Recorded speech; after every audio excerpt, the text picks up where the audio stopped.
Revolting People by Andy Hamilton and Jay Tarses. With Jay Tarses, Jan Ravens, James Fleet, Hugh Dennis, Penelope Nice, Tony Maudsley, Susie Blake and Andy Hamilton.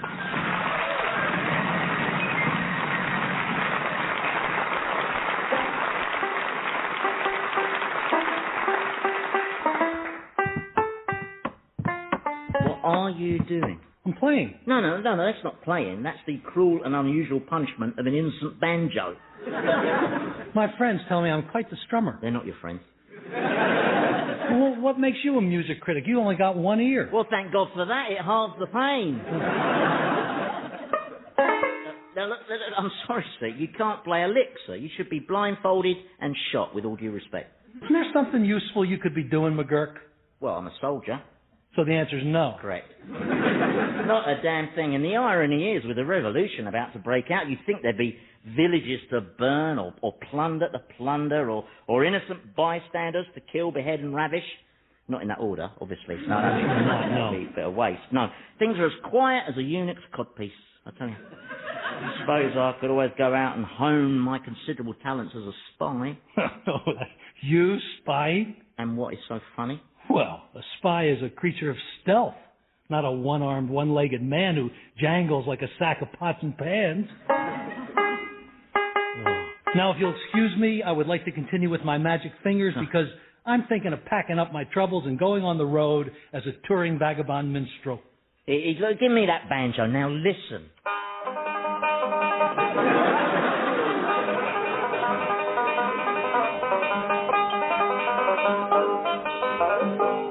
Hey!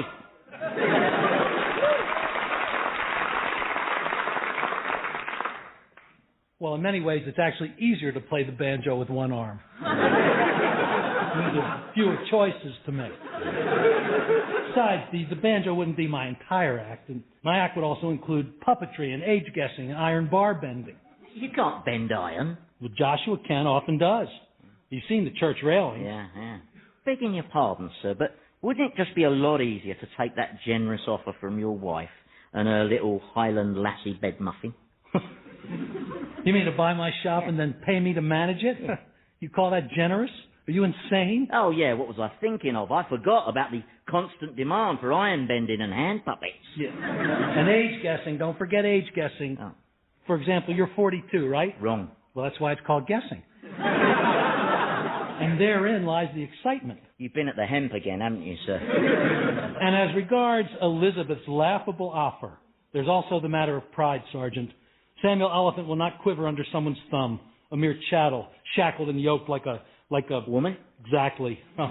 You know, I was yoked in much the same manner back in the late 60s by a very grateful and semi-attractive widow. Huh. Let's call her Inez Di Stefano. I believe she had some Italian or Spanish blood in her, which could account for the shrieking. It wasn't the worst time of my life, Stan. Lots of stunts and experimentation involving chandeliers and pulleys. Did I feel used? Yes. Did I hurt myself? Yes. Could I look at myself in the mirror? No, but then I never could. May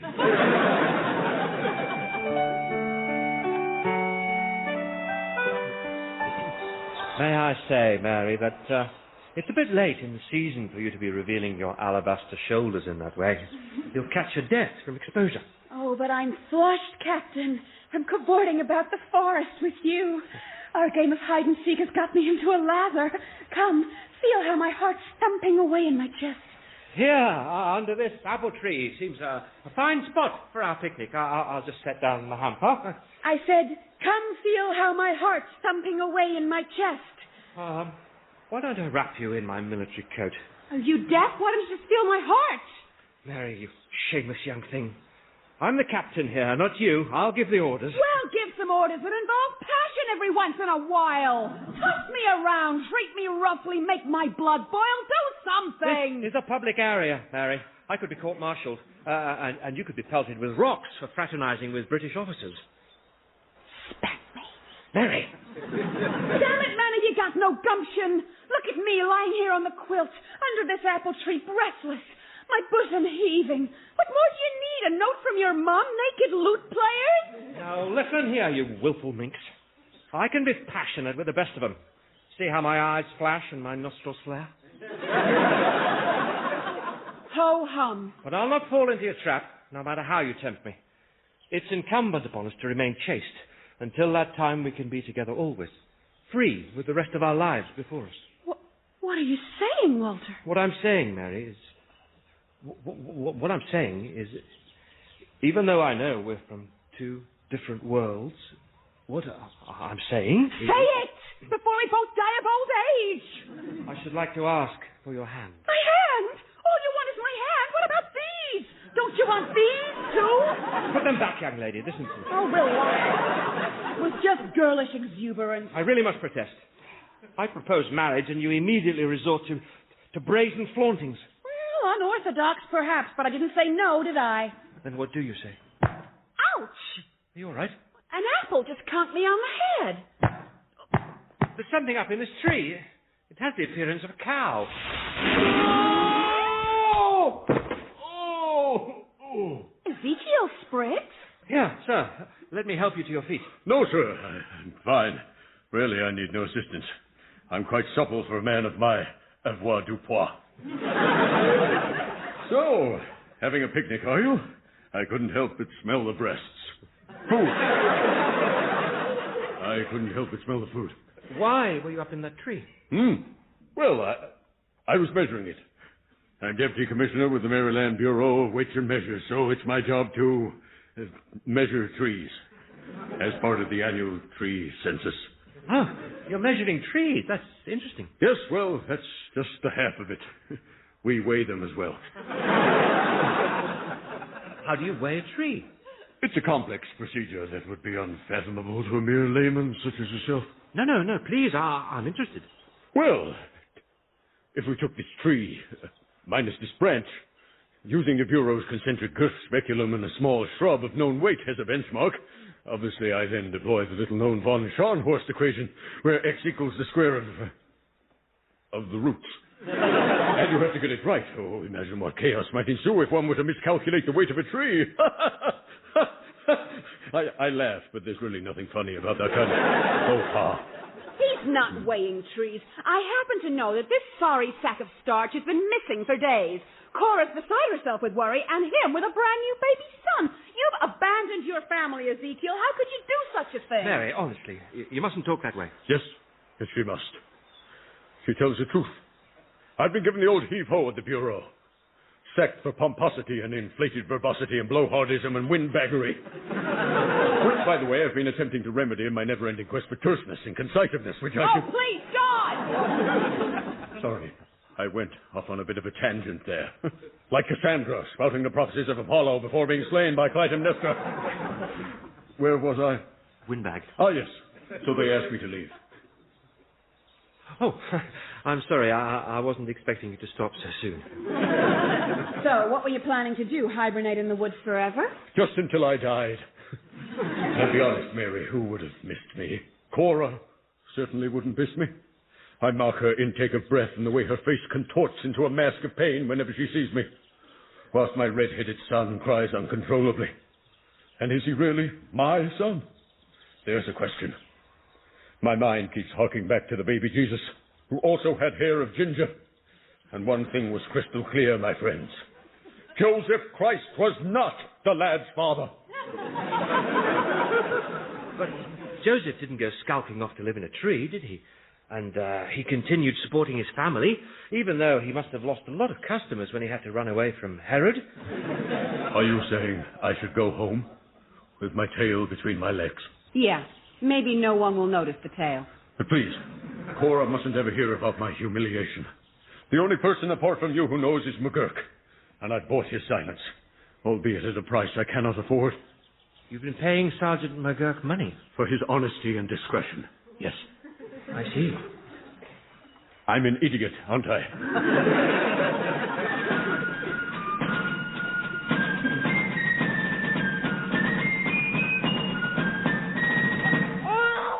Got a nice strong cry, hasn't he? And constant. Perhaps he needs to be taken outdoors. What, and beaten like a rug? No, Cora, for some fresh air. And who would take him? Well, you would, Cora. You're his mother, after all. Can't you see I'm bedridden, Father? I just given birth. Weeks ago, dear. Oh, this baby made me look so fat. Look at me. I'll have to go on one of those special eating regimes. There's this new one where you can eat as much as you want, when you want, provided you only eat carrots. Very popular. Yeah, I know. The town is full of orange women. Or I could try the regime I used last fall. The one where I ate nothing but cabbage, sprouts, and beans for 3 months.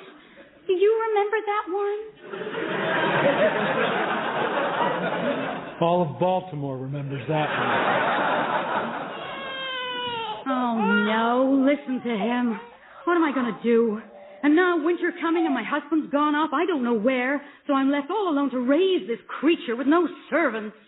Servants? I was promised servants by Ezekiel, as befitting our station, he said. Well, did you just refer to your son as a creature? Well, look at him. Well, I think he's a beautiful boy. He's my grandson, Cora. What is wrong with you? I want servants who curtsy and bring me tea. Look here, Cora, you'll just have to get out of bed and take some responsibility. You're not the first person who's been abandoned with an infant to raise. What if you had 3 infants like I did? And I suppose you're proud of the job you did raising us. I did my best. And look how we turned out. A slut, a harridan, and a nitwit. Which is the harridan? Mary. Making you the nitwit. No. Joshua's the nitwit. I'm the slut. Well, those are strong words. Personally, I go for trollop, hothead, and oaf. All of whom I love, all of whom are trying to find the answer for themselves in this topsy-turvy world, as am I. Which brings me to a question. What? How old would you guess I am? 54. Perfect. Excellent. How would you feel about heading south then? Performing mimes and tricks and guessing people's ages. You, me, Joshua, the baby? Because it seems as if the shop might be going belly up. And America's going to be awash in a terrible war. But down south, beyond the Carolinas, we'd be safe among the simple, retarded people of Florida. Sounds like fun, huh? Oh, God. Fuck. All right, no hurry on that. Just give it some thought. Hi. Am I in time for the breastfeeding? Joshua, you've knocked the door down again. Oh, sorry. I have my nose in this book. In a book? Come on, the baby's crying. He's hungry. Go to it, Cora. I have nothing left to give him, Joshua. Oh, yeah. That's in my book. What? Let me see that book, Joshua. It's my first book, Father. When Cows Dry Up. Gone right to the classics. But he's actually reading, Cora. Nitwit, I think not. Look at him, poring over a textbook. I got to thinking, Father, why can't we learn more about ourselves as human beings by studying the inner workings of our animal friends? After all, we're all living things under God's heaven. Joshua, you've had an epiphany. Oh, yeah, sorry. That happens sometimes when I get excited. Well, I'm proud of you, son. Don't get carried away, Father. Remember, this is the boy who came over to stare at his sister's breast. Yeah, but look here. This is a scholarly medical journal. And praise the Lord, son, you're actually reading it. Yeah, every single word, apart from the ones with these funny shapes. We call them letters. Yeah, I shy away from those. It smells like the baby's had an epiphany, too. A great big one. Throw him over here, I'll change him. No, Cora. Don't throw the baby. Ezekiel. Ezekiel. I would have knocked, but there's no door. Sorry. But I don't need to knock, because I live here, don't I, Ann? Where the hell have you been? You got my message, didn't you, Cora? Message? You mean the apprentice didn't bring it over? No. Drat.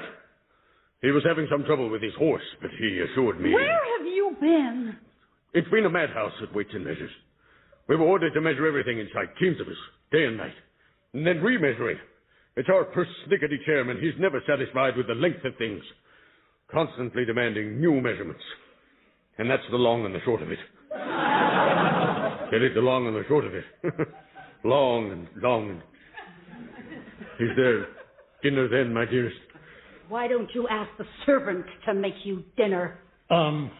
Joshua, perhaps we should be running along. Leave these two newlyweds to themselves. Oh, gee, just when she's about to tear his head off. You got some reading to do anyway. Oh, no, look, this page has got a smudge on it. That's called an E, son. Now, Cora, by your furrowed brow and by your face twisted into that vinegary snarl, I take it you're angry about something. Angry? And frightened. Well, I thought you'd met your doom, or found someone else. And that actually mattered to you? God help me. I miss you, Ezekiel. What? Yes. In a strange way. It's true. Oh, heaven bless me. This is but an answer to my fervent prayers. I suddenly feel like John Davies, who, seeking the Northwest Passage, clarified much of the Arctic geography north of Labrador and discovered the Falkland Islands. But unlike Davies, who died in the East Indies fighting Japanese pirates, I'm finding new life in the welcoming declaration of my beloved. Good analogy, husband. Will you kiss me hello, then? No, I'm still too weak from childbirth. Oh, how about a smile? How about a servant?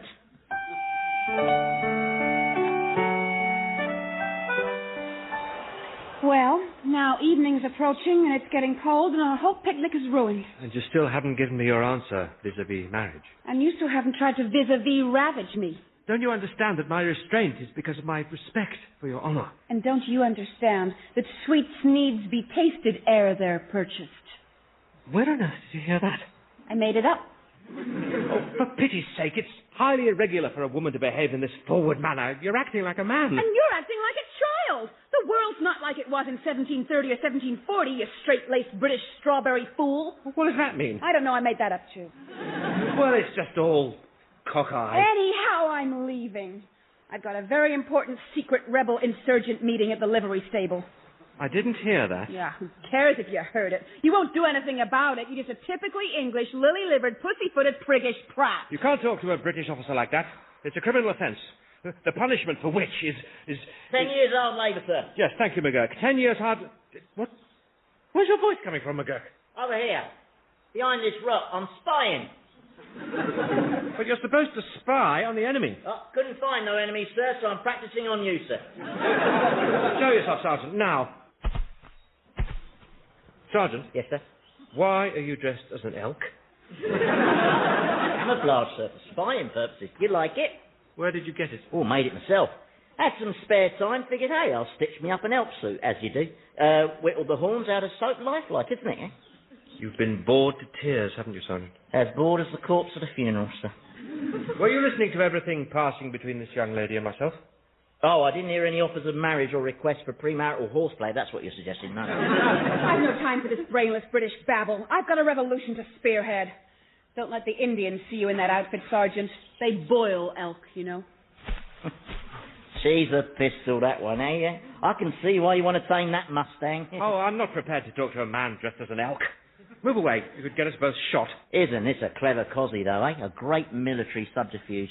Kind of like the Trojan moose. But that was a horse. No, not that big clumsy wooden thing. I don't mean that. I mean the less well-known moose, which didn't fool the Greeks and is only briefly mentioned in Homer. Oh, do be quiet. I don't want to hear all your ludicrous insubordinate prattle about wooden mooses and what have you, so just leave me alone. Very well. I've just had it up to here. Oh, right. Permission to remove my head, sir. I wish you would. Thank you, sir. Yes, it's not a great improvement, is it, Sergeant? A bit cooler, though, sir. Oh, is that some Beaujolais? Just dregs from our aborted picnic. Do you mind if I... Help yourself. You're a gent. This is the strangest command. Being sent here to the colonies to fight people with whom I have no quarrel.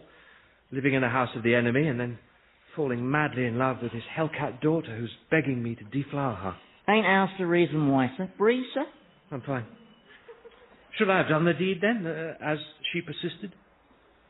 Are you serious, sir? Oh, why am I seeking the counsel of a vulgar roustabout brigand like you? Avast, you say. Rip off her bodice and storm her petticoats. Oh, I'd never say avast, sir. That's pirate talk. Cracker-tack? No.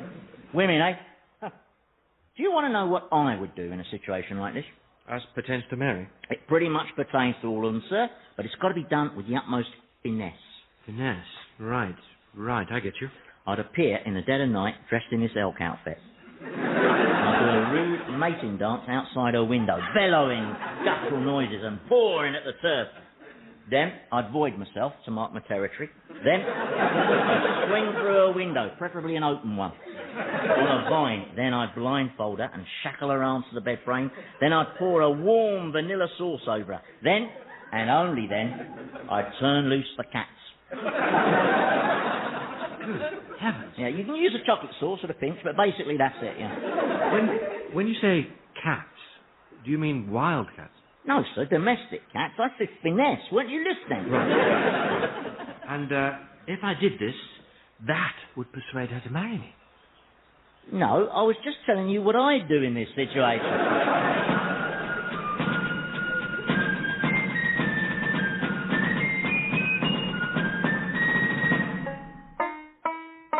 Oh, well, we're the family Oliphant. Welcome to the show.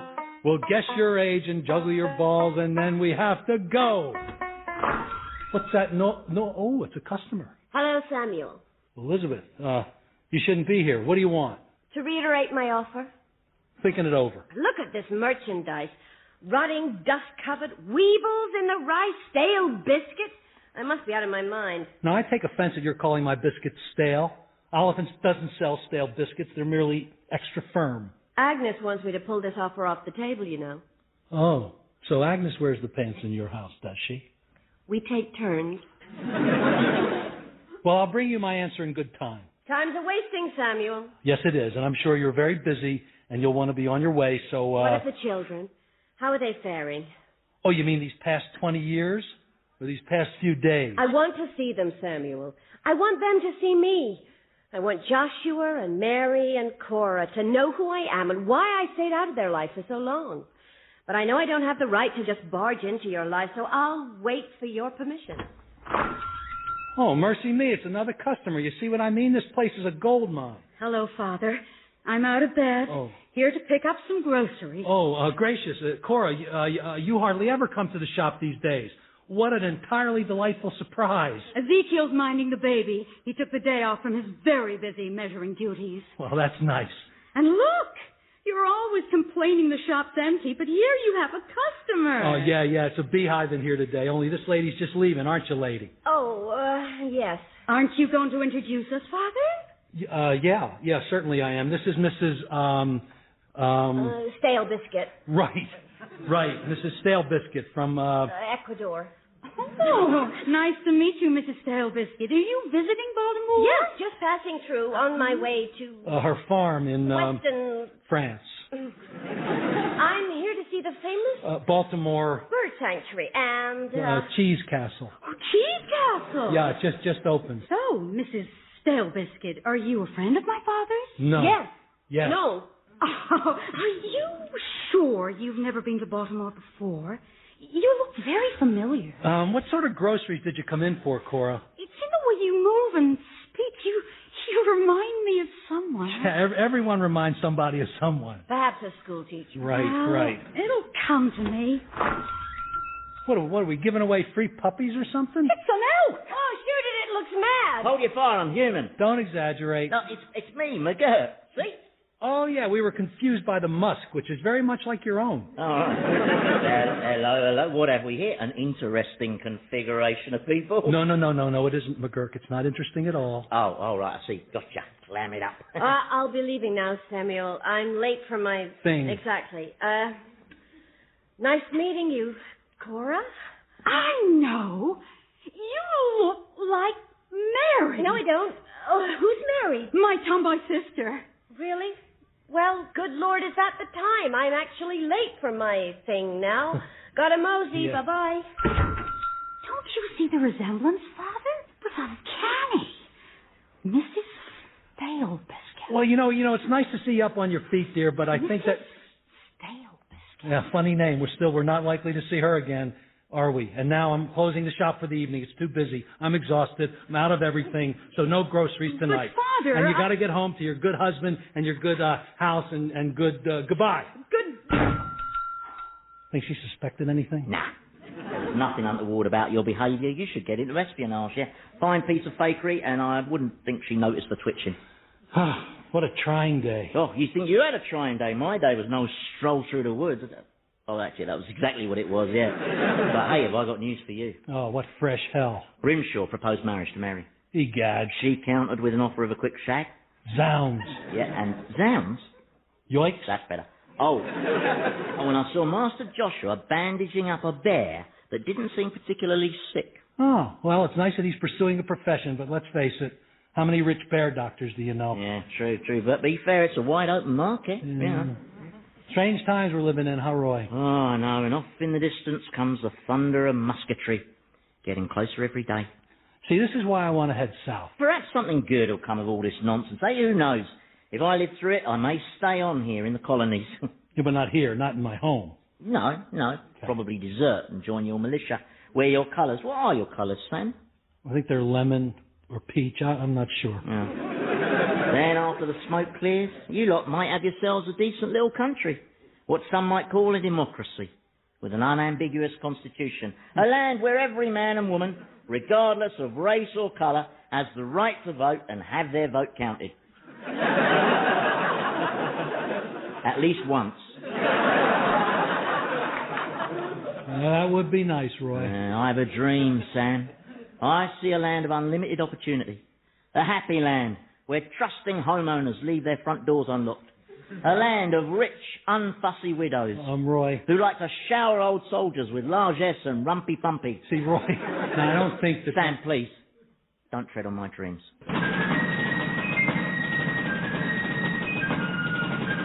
Revolting People featured Jay Tarses as Samuel, Andy Hamilton as Sergeant McGurk, Jan Ravens as Mary, and James Fleet as Captain Brimshaw. Ezekiel was played by Hugh Dennis, Cora by Penelope Nice, Joshua by Tony Maudsley, and Elizabeth by Susie Blake.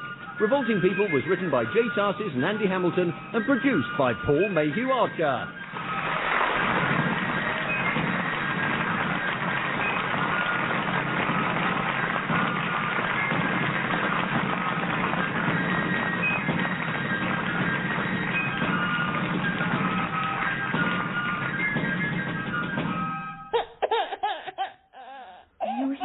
Ezekiel?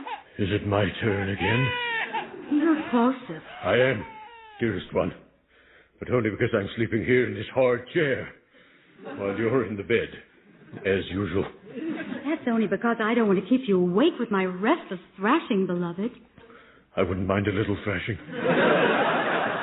The baby, Ezekiel. Yes, my precious. You know I can't help feeling something important's missing from our marriage. I agree.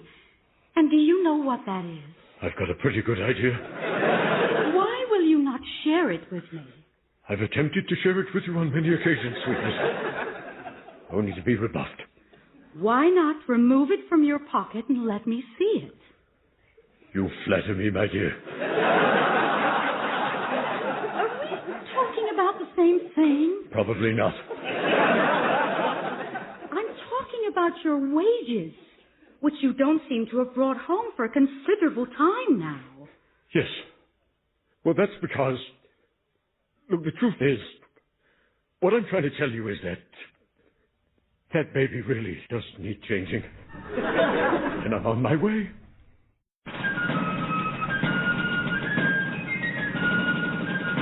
Revolting People by Andy Hamilton and Jay Tarses.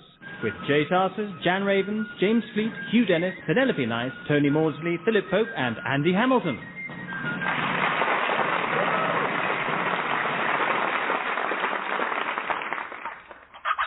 Do you have to do that, son? These accounts are not easy to add up, and I'm finding it hard to concentrate. Besides, I don't think the chickens like being juggled. Yes, they do, Father. For them, it's like they're flying, the way papa birds do. Yes, but they're flying in very fast circles. And their clucking sounds like a cry for help. No, that's excitement. You just don't know how to read chickens. Please stop it, Joshua. You might damage them. And those two scrawny specimens are virtually the only assets we have left. Is the shop doing badly, then? You can say that again. Why?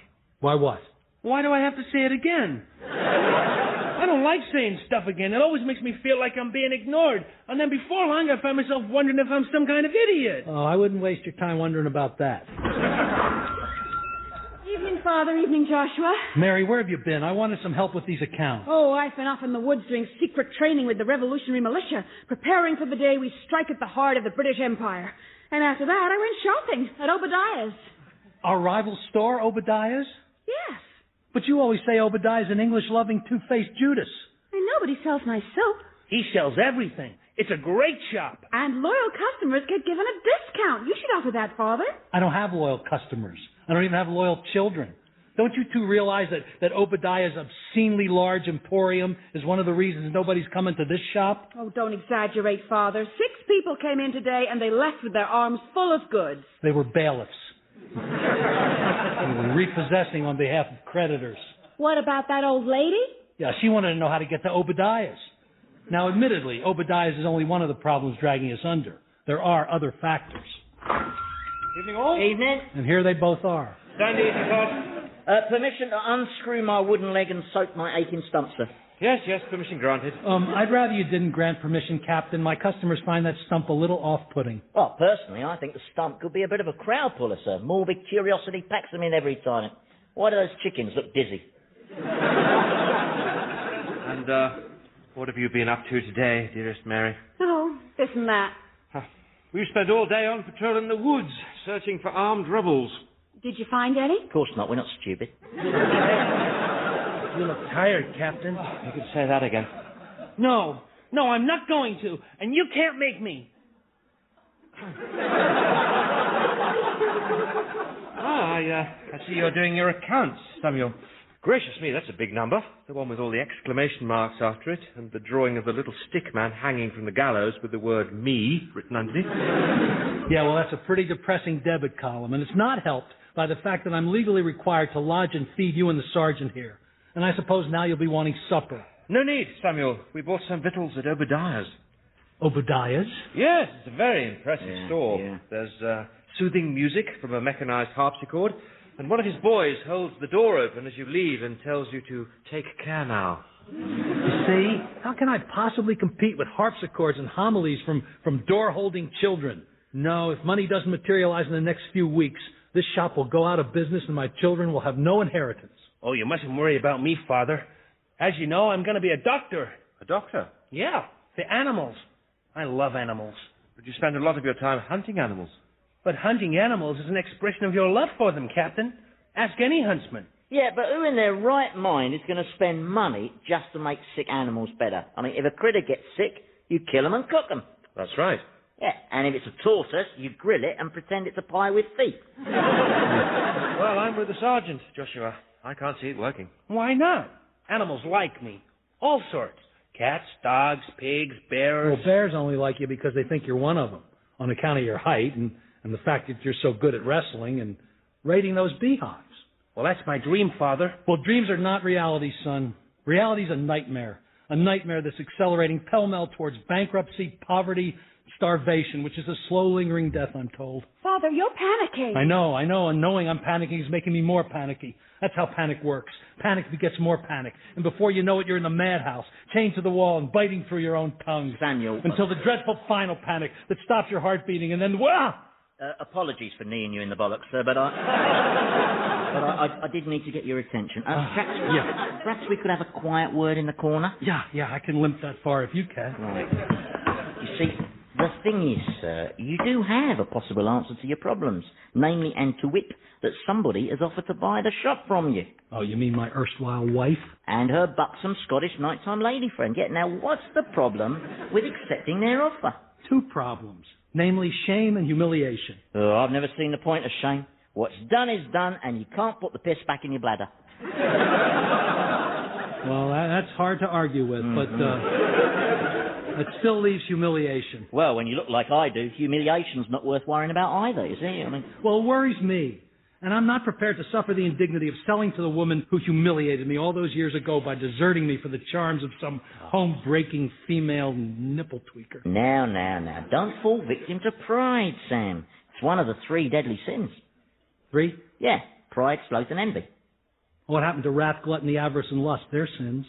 Well, not in Stepney, they're not. Sam! Oh, no. Shall I let Ezekiel in, Father? Oh, go ahead, son. My spirit's broken anyway. Felicitations.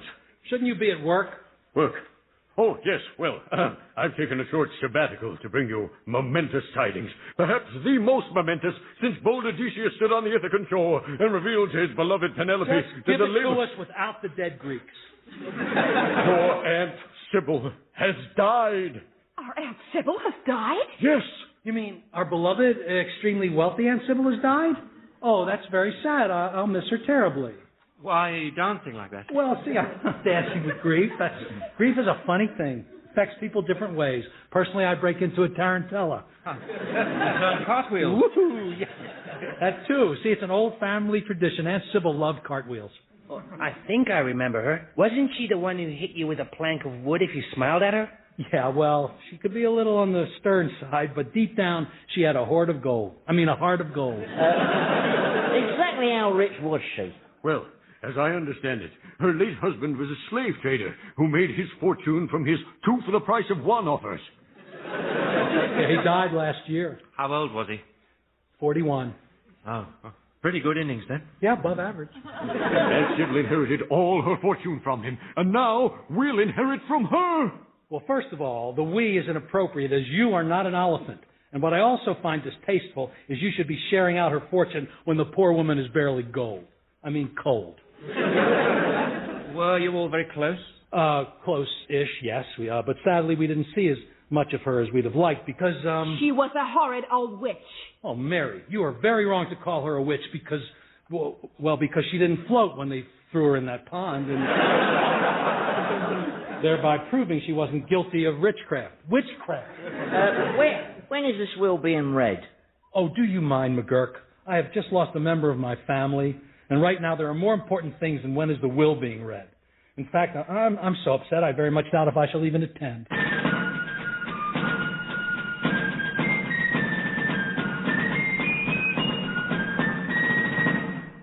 And I bequeath my remaining assets to... Actually, do you mind not peering over my shoulder like that, Mr. Oliphant? Oh, sorry, Snavely, just trying to read ahead. And if you could desist from salivating, only you're staining my coat. Sorry. My remaining assets to be divided equally between my surviving relatives, to wit, my abysmal flop of a nephew, Samuel Oliphant, his two appalling daughters, and gigantic cabbage of a son. They are a truly pathetic bunch, but they are family. Bless her heart. I have a question. Yes, Cora? May I inquire as to what dear Aunt Sybil's remaining assets amount to? 28,000 pounds. Jesus Christ. Be praised. My sole condition is that all the Oliphant family stand in the town square at noon on the first Saturday after my death and proclaim their belief in our Lord, the one true God. And if any of them should fail to do so, then none of them is to receive a single penny. Well, there's no problem there. Well, we can do it now if she wants. The Oliphants are God-fearing folk. Are you an Oliphant? He is my husband. And the father of her child. Well, I am. Absolutely. Is that the only condition in the will? Yes, it is. Each Oliphant will be 7,000 pounds richer, including the big kid in the corner with the chickens. Well, of course, that is good news, Mr. Snavely, but it's tempered by the upsetting loss of our dear departed, Aunt Sybil. You'll get over it. Well, yeah, I suppose so, after a suitable period of mourning. Who needs more cognac? Captain, can I top you up? Oh, this is high-quality grog, Samuel. Yeah, I know. I bought it in Obadiah's, which is a most impressive store. In fact, I like his shop so much I might buy it. Cora, what are you going to do with your share? Ezekiel has already drawn up a grand design for our share. Oh, yes, and I intend to fulfill my ambition of standing for political office. But nobody will vote for you. That's where the money comes in. Money won't change us. We'll only spend it on essentials like horses, servants, a few carriages. What of my grandson? Does he get anything? Indeed he does. He gets a fine education with the most erudite of tutors, schooling him 14 hours a day, 7 days a week, in the wonders of Latin, Greek, Hebrew, divinity, mathematics, logic, hyperbole, and rhetoric. Oh, so the little fellow's just going to have fun. It's an ambitious plan, Ezekiel, but what if the child doesn't have the intellect for such arduous studies? Oh, come. Of course he will. After all, he is my son, isn't he? Absolutely. Yeah, he's very much your son. Just like you, yeah. What about Joshua? What will he do with his money? Animal doctoring. In fact, as we speak, he's probably out buying beds and bandages for bulls and bears. And what about you, Mary? What will you spend your share on? Mary? Mary, are you all right? Yes. Yeah, I've just worked it out.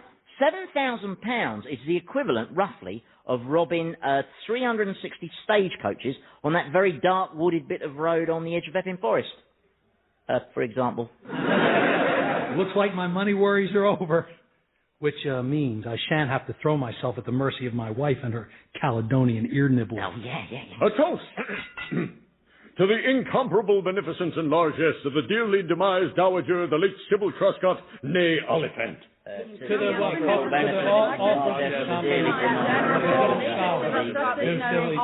Sybil Truscott, née Oliphant.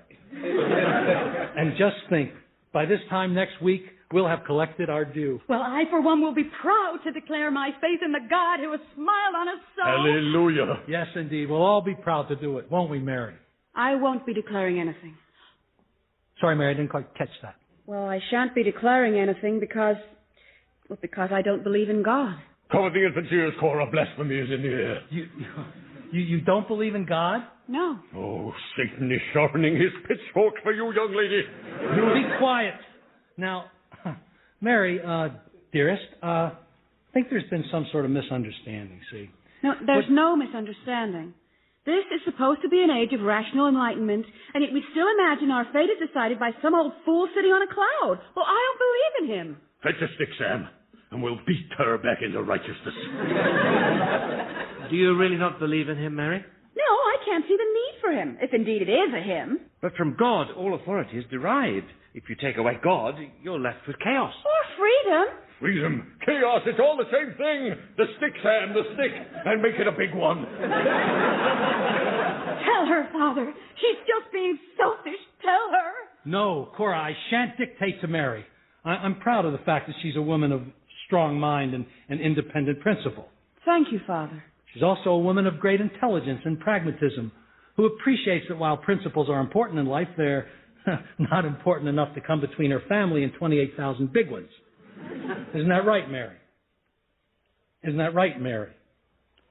Isn't that right? I'm sorry, Father. I can't stand up in front of the whole marketplace and say that stuff. You only have to say it. You don't have to mean it. Think of my child.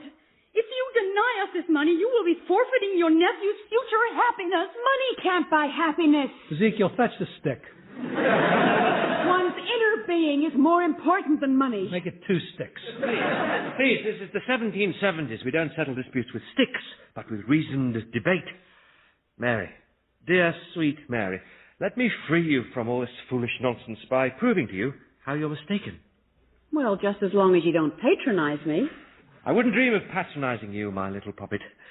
But think of it this way. The Bible tells us that God made the world. Now, if there is no God, and he didn't make the world, who did? I don't know. Ergo, you can see that your position is founded on ignorance. Oh, touché, Brimshaw. I had no idea you were such an intellectual titan. Listen, Smugchop, saying you don't know something is not the same as being ignorant, and I will certainly not stand up in public and say I know that which I do not know. It's pure willfulness. You don't need the money. Ezekiel has a well-paid job. But I've been fired. What? With enthusiasm. Enthusiasm for my new career in politics and little Ezekiel's curriculum. Come, Ezekiel. Let's waste no more breath on this pig-headed ingrate. And you, Father, you prove you're a father for once by taking that godless minx in hand and making her consider the needs of others. Good day. Well, a few more slams should do for that door. Still, soon I'll be able to buy millions of doors. Once Aunt Sybil's money is ours. What makes you think I'll give way? Because I know how important your family is to you, darling. And if you love me, you'll do it. Well, if you love me, you wouldn't make me do it. Just do what you have to do to get the money. That's the American way. I thought America was supposed to be a land of freedom. Isn't that why our forefather Isaiah Oliphant fled here aboard the Mayflower to escape intolerance and repression? No, he fled to escape his creditors and several angry husbands. But I'm sure in part Isaiah came to get away from the tyranny of religious authority. Well, one of his pursuers was a bishop because Isaiah stole the roof off Winchester Cathedral. One of the many cathedral roofs he managed to filch. You've never mentioned this before. Well, I'm only giving this family skeleton a good rattle because I don't want you laboring under any more high-minded delusions. Your great-grandfather was a swindler, an adulterer, a whoremonger, and a thief. Yeah, versatility, that's the key. Well, my point still stands. People should be free to believe in what they choose, and I believe in the divinity of man. Well, you are in error, madam. And I should warn you that by denying the authority of the Almighty, you are implicitly rebelling against God's chosen monarch, King George. Isn't that right, McGurk? How much can you get for a cathedral roof, then? McGurk? And who do you flog it to? Another cathedral, I suppose. Perhaps one that's already had its roof nicked. It's a golden circle. It's inspired. It's the perfect money spinner. You just have to stay one roof ahead. Would you please concentrate on the matter under discussion? Sorry. And that is? That Mary should place her trust in God rather than man. Oh, stop this hypocrisy, Father. You never go to church. And the only time I've ever seen you open a Bible was when you got drunk and bet McGurk that squirrels was one of the plagues of Egypt. You don't believe in God any more than I do. Of course I believe in God. You have to believe in God. Why? Because somebody has to take responsibility for this mess. And if it's not God's fault, then we have to take the blame. And that's just not fair. How high is a cathedral roof? Now you listen here, Mary. I will brook no more nonsense. Come noon on Saturday, you'll stand in that square and comply with Aunt Sybil's wishes. I command you as your father. She'll give way in the end. Do you think so? Oh, yeah. I see. And the gesture with the fingers... That was Italian, I think.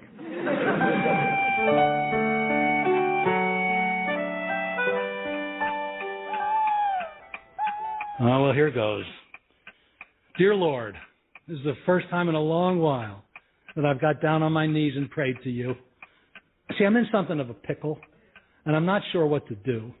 Perhaps you could send me some kind of sign, or even an angel. And he dingled and dangled, it's dingly-dangly-dong. Not funny, Lord. It's dingly-dangly-dong. Oh, Samuel, what are you doing up so late? I'm praying. Would you care to join me? Well, I don't have the knees for praying, I'm afraid. It's dingly-dangly-dong, with shiny green and long. Do you only know songs that are obscene? Well, it's not my fault that folk songs are all about romantic subjects. Romantic? Yeah, all of them. Well, apart from the ones about ships that sail from Liverpool, never to return. Mind you, if you've ever been to Liverpool, you'd know that's not such a grim fate. Yeah. Have you been drinking? Only enough to numb the pain of my existence. How much is that in gallons? 4. I saw your boy down the tavern, by the way, telling everyone about his animal doctor scheme. People weren't laughing at him, were they? Oh, no more than usual. What is it you're praying for, then? Wisdom. Ah, wisdom. Sounds sort of profound when you say it like that, doesn't it? Ah, wisdom. Tell me, McGurk, do you believe in God? Ah, God. Stop it, McGurk. Sorry. You believe in the Almighty? Well, it's compulsory, isn't it? I mean, legally, you're obliged to believe in all that biblical stuff. You know, Adam and Eve and their talking snake, Jesus and his water into wine dodge, Moses and the 3 commandments. 10 commandments. I know, but I don't count the 7 that aren't practical, you know. I regard thou shalt not steal and the like as just helpful suggestions, really. I just don't know what to do, Sergeant. Yeah. This whole business with Mary and Aunt Sybil's money is causing so much ill feeling, especially between me and Mary. Yeah, I have heard rude words being exchanged, and your Mary knows more rude words than a sailor's parrot. Yeah. I don't know. I'm in a state of bewilderment.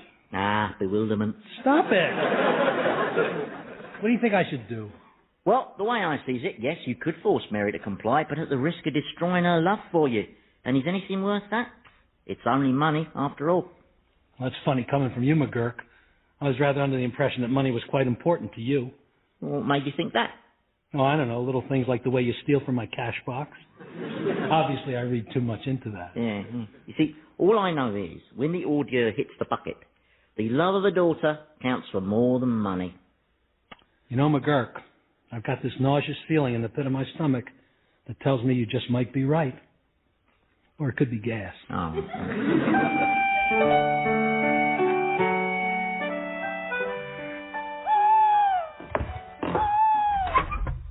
Oh. Hello, McGurk. I wasn't expecting to find you down here at this hour. Oh, couldn't settle, miss, on account of Captain Brimshaw talking in his sleep. Yeah? He keeps shouting out your name. Really? I wonder what he's dreaming about. I don't. Anyway, why are you up at this late hour, miss? Oh, I can't sleep either. I came down to get some water. Water? Yes, to drink. To drink? Yes. Would you like some? Oh, no, miss, but you go ahead and indulge your little foible. Oh, what's that on the table? Oh, you've been drawing pictures. Yeah.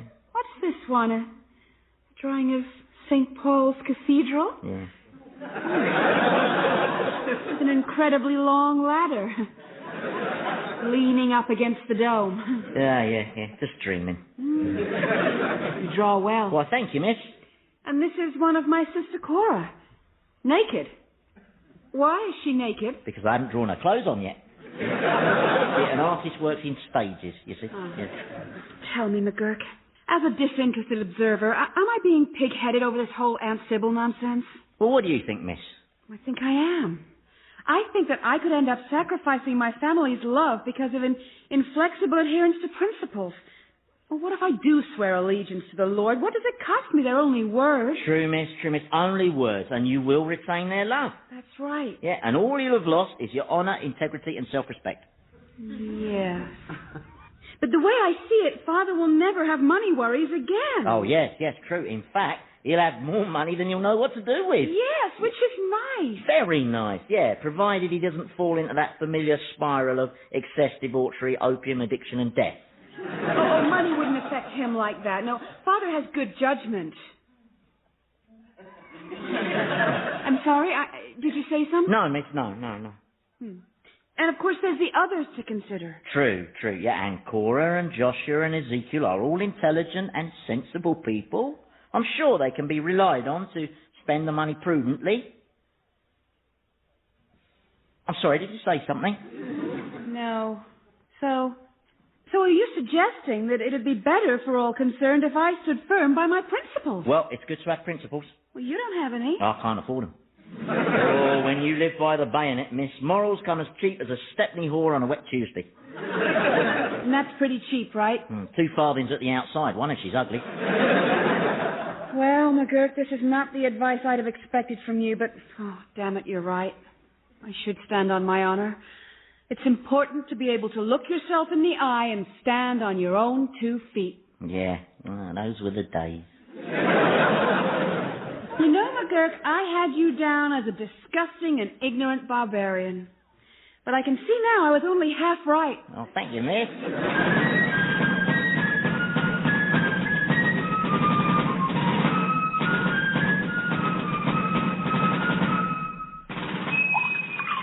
All righty, who wants to join me?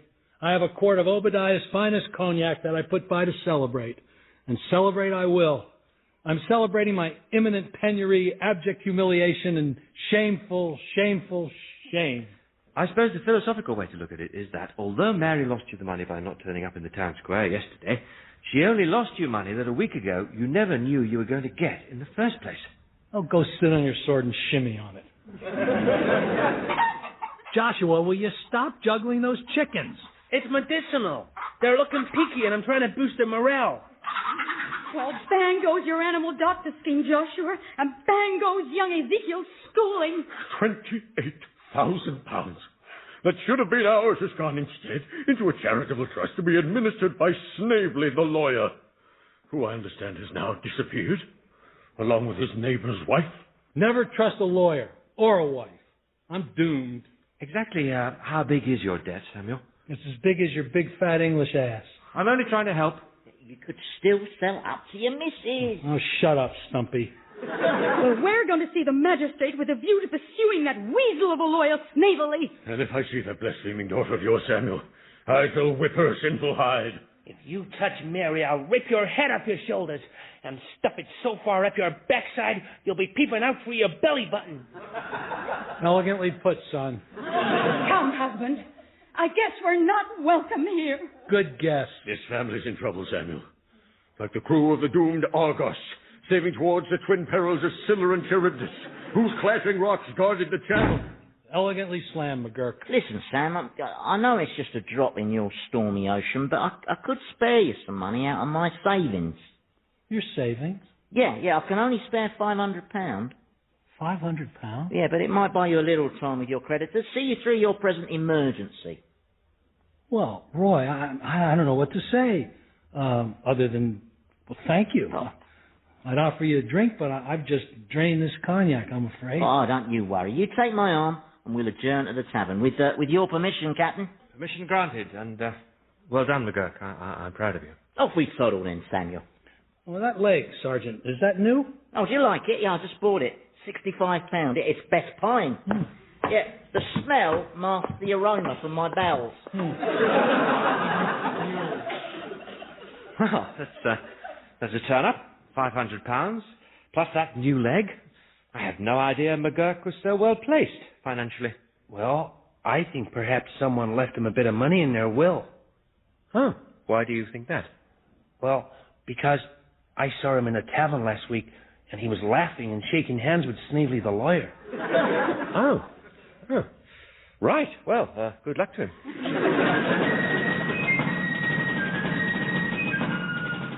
Revolting People featured J. Tarses as Samuel, Andy Hamilton as Sergeant McGurk, Jan Ravens as Mary, and James Fleet as Captain Brimshaw. Ezekiel was played by Hugh Dennis, Cora by Penelope Nice, Joshua by Tony Maudsley, and Snavely by Philip Pope. Revolting People was written by J. Tarses and Andy Hamilton, and produced by Paul Mayhew-Archer.